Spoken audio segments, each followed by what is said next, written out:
Hi, I'm Bryant Hill, and this is my Rube Goldberg machine. We're going to start right here with this water rocket, and I'm going to pump air into it like that, and it's going to bubble until the air pressure pops out this cork, shooting it up into the sky. It's attached to a rope, which is hooked up to some pulley systems and a gutter 30 feet up in the tree. Now, if you look closely, you can see this thing. It's 30 feet up in this treadwood tree. I don't know if you can see it. It's that little white stick sticking out. Okay, good. You can see it. That's great. It's right there. We'll get to how that works later, but it's going to drop 2 tennis balls. So they're going to fall down like this, down the gutter, and it's going to hit this board. And the board's going to knock down and knock all these books down, like in a big domino fashion.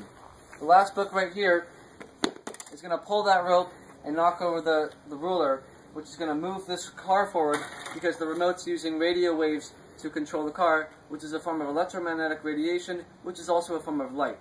Now the car is going to hit this stick, which is going to knock over this board, releasing the spray paint, and also it's going to turn on the fan. The spray paint is going to go all over that art piece I have right there, and the fan is going to spray it around, making more of an artistic style rather than spraying it directly on. And that's my project. So that was the big picture of my project. Now let's take a closer look at what actually happens up there in the tree. Come on, let's go check it out.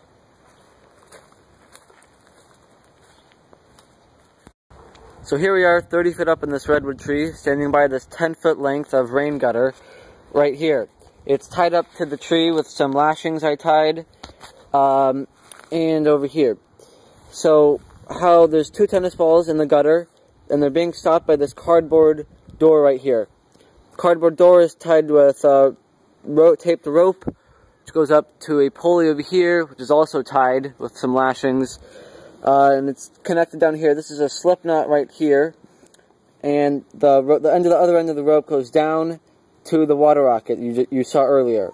And when the water rocket goes off, it's going to pull this rope and release these 2 tennis balls down the gutter and falling down into the tarp.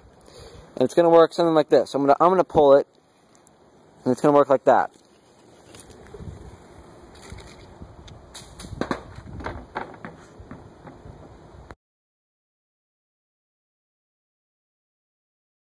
Okay.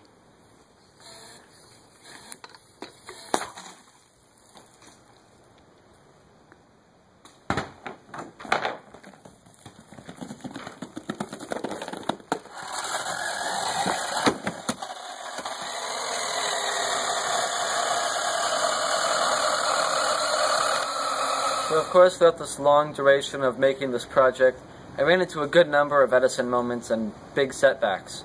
First of which, I had to change the entire layout and direction of the project. Originally, I had it coming down from where the ball falls, going all the way across this dirt slot, and then around the sidewalk, ending over here in this corner, which is backwards and opposite from what it is right now. The problem there was way too many dominoes and books. The dirt was very uneven, and it was hard to control those variables, and it was just too big of a project. The next big one is the wind. After about 12 and 1 o'clock, the wind would just come in and knock over the books, knock over the dominoes. It was really hard to set up. That's why we have these big tarps over here. Those were in an attempt to limit and control the wind. But even with these, the wind would still come in. It was very hard to do anything with the project. That delayed me a good number of days. Next was the big tarp right here. Before, I just had this chair and the corkboard right here, and I mean, it would bounce off great, but I couldn't control exactly where it would land, and if I bounce it, it would go left sometimes right. Very hard to control those variables.